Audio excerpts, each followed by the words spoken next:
Hello friends, आज हम विद्युत क्षेत्र चैप्टर में आगे आवेशों के निकाय के कारण विद्युत क्षेत्र के बारे में पढ़ेंगे। ठीक है। आवेशों के निकाय का मतलब होता है जिसमें एक से ज्यादा आवेश उपस्थित हों। ऐसा निकाय जिसमें एक से ज्यादा आवेश उपस्थित हों और उसमें यदि कोई परीक्षण आवेश रख दिया जाए तो उस परीक्षण आवेश पर उन सब आवेशों के कारण कुल कितना विद्युत क्षेत्र कार्य करेगा उसके बारे में हम पढ़ेंगे। इसके लिए पहले अब डायग्राम ड्रॉ कर लेते हैं। ये मूल बिंदु O है और ये विभिन्न आवेश दिए हुए हैं आपके। मान लीजिए ये आपका Q1 है, ये Q2 है, ये Q3 है और इसी तरीके से ये Qn है। ठीक है, n आवेश लिए हमने जिनकी दूरी मूल बिंदु से ये R1, जिनको स्थिति सदिश कहते हैं अपन, ये R2, R3 और Rn वाले की ये Rn हो जाएगी, है ना, Qn वाले।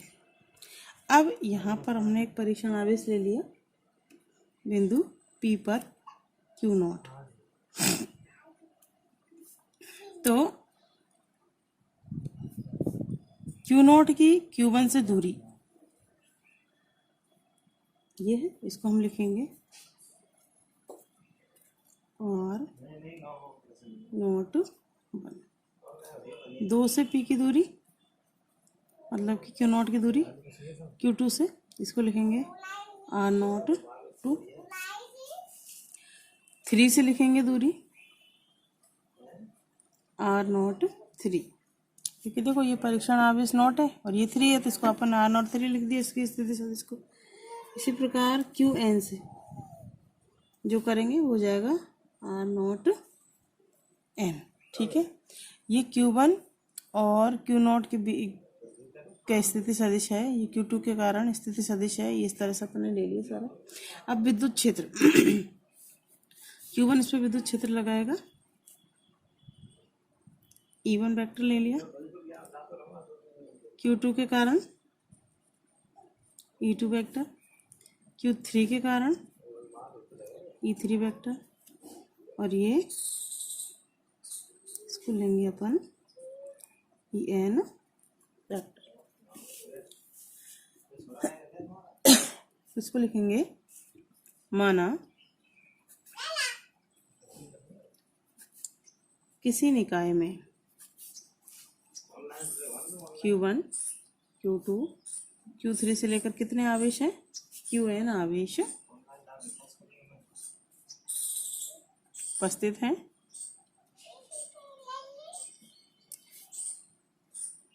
जिनकी मूल बिंदु O से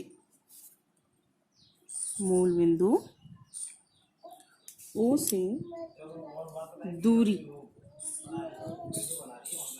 क्रम से है R1 vector, R2 vector, R3 vector dot dot dot Rn vector है। ठीक है, इन सभी आवेशों के कारण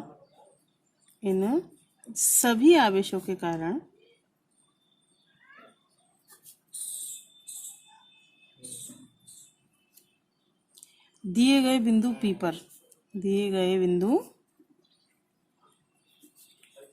P पर स्थित परीक्षण आवेश, कौन सा लिया है अपन ने परीक्षण आवेश, Q0 पर विद्युत क्षेत्र की तीव्रता का मान ज्ञात करना है।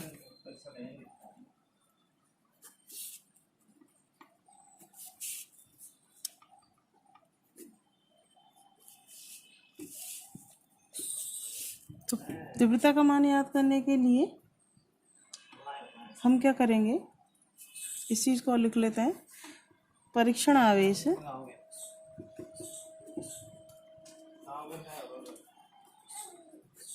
Q0 की प्रत्येक आवेश से दूरी जैसे क्यू नॉट की Q1 से दूरी कितनी थी, R01, Q2 की Q0 से R02, Q3 की R03 और Qn की R0n है। तो कुल विद्युत क्षेत्र का मान याद करने के लिए सबसे पहले हमें प्रत्येक आवेश के द्वारा इस परीक्षण आवेश पर लगने वाले बल का मान याद करना होगा, जो किससे करेंगे, हम कूलाम के नियम से याद करेंगे। तो हम लिखते हैं Q1 आवेश के कारण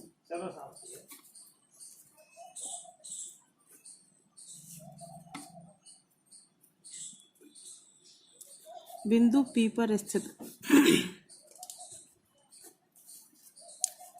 परीक्षण आवेश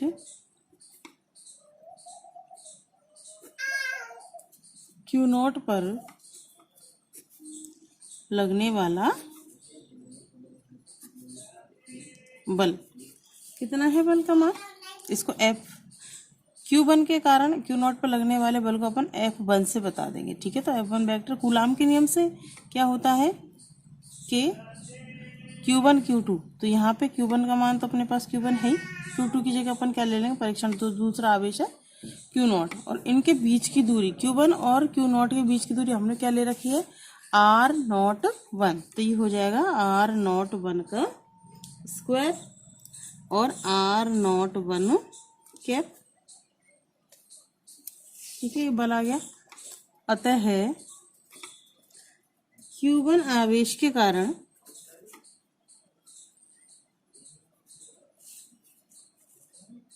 बिंदु P पर स्थित परीक्षण आवेश Q0 पर विद्युत क्षेत्र की तीव्रता किससे निकालेंगे, हम जानते हैं विद्युत क्षेत्र का फॉर्मूला हमारे पास होता है विद्युत क्षेत्र की तीव्रता का E बराबर F/Q0। विद्युत क्षेत्र के अंदर स्थित परीक्षण आवेश पर लगने वाला बल और उस परीक्षण आवेश की निष्पत्ति क्या कहलाती है, विद्युत क्षेत्र की तीव्रता कहलाती है। इसको देंगे समीकरण नंबर 2। अब देखिए यहाँ हमारे पास Q1 आवेश के कारण लगने वाले बल को हमने F1 से बताया था, इसलिए इसको F1 कर देंगे, ठीक है। अब समीकरण 1 से F1 का मान उठा के कहाँ रख देंगे, समीकरण नंबर 2 में रख देंगे। तो इसको हम लिखेंगे समीकरण 1 से F1 वेक्टर का मान समीकरण 2 में रखने पर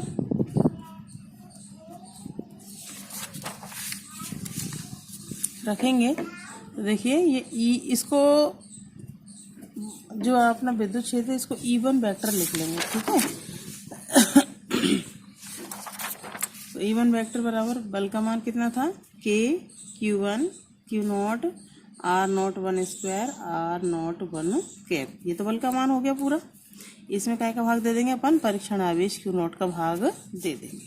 तो इसको लिखा जा सकता है K Q1 Q0 R01 square Q0 और R01 कैप, Q0 से Q0 कर क्या, तो अतः Q1 आवेश के कारण Q0 पर विद्युत क्षेत्र की तीव्रता कितनी प्राप्त की अपन ने, E1 वेक्टर बराबर K Q1 R01 स्क्वायर और R01 कैप, समीकरण नंबर 3, ठीक है। तो देखिए Q1 आवेश के कारण अपने पास जो Q0 पर विद्युत क्षेत्र की तीव्रता प्राप्त हुई वो केवल Q1 आवेश पर निर्भर करेगी और उनके बीच की दूरी के वर्ग पर निर्भर करेगी। तो इसी प्रकार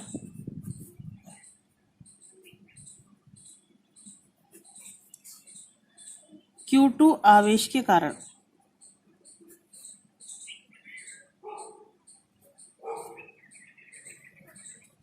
बिंदु P पर स्थित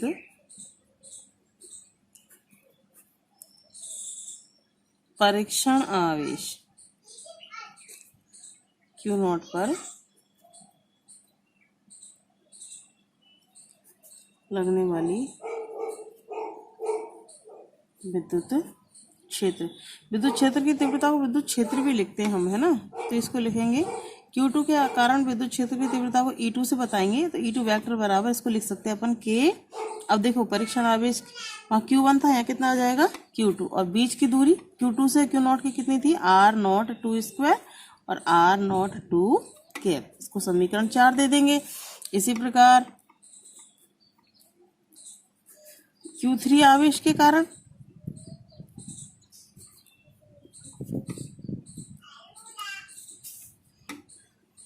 Q0 पर लगने वाला विद्युत क्षेत्र, इसको लिखेंगे हम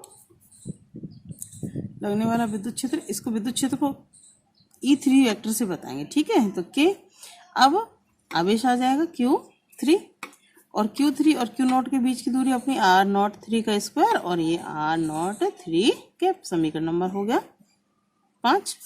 और इसी प्रकार अपन चलेंगे N आवेश के लिए। Qn अतः है Qn आवेश के कारण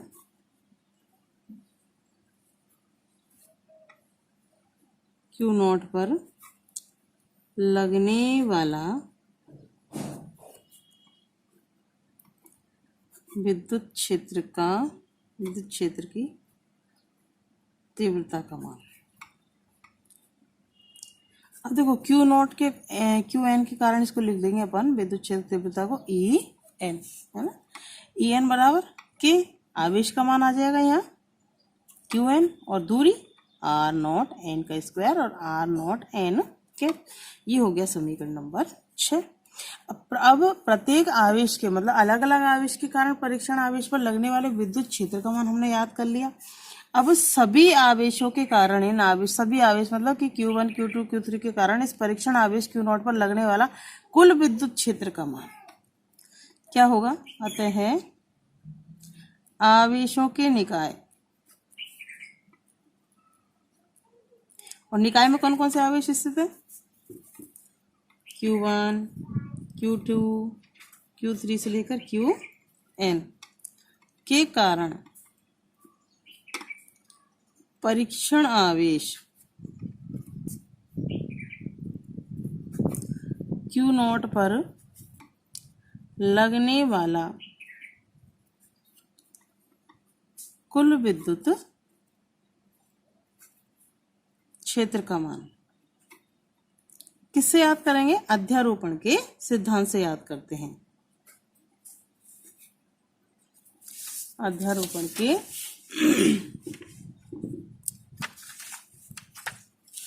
सिद्धांत से ज्ञात करते हैं, ठीक है। और अध्यारोपण का सिद्धांत क्या कहता है कि कुल विद्युत क्षेत्र का मान जो होगा उसको मान लीजिए ई वेक्टर से बताया है। तो ये अलग अलग आवेश ने जितने विद्युत क्षेत्र लगाए उस परीक्षण आवेश पर उन सबके योग के बराबर प्राप्त होगा। तो इसको लिख सकते हैं ई वेक्टर बराबर E1 vector plus E2 vector plus E3 vector plus E4 मान लीजिए अगर है तो, और डॉट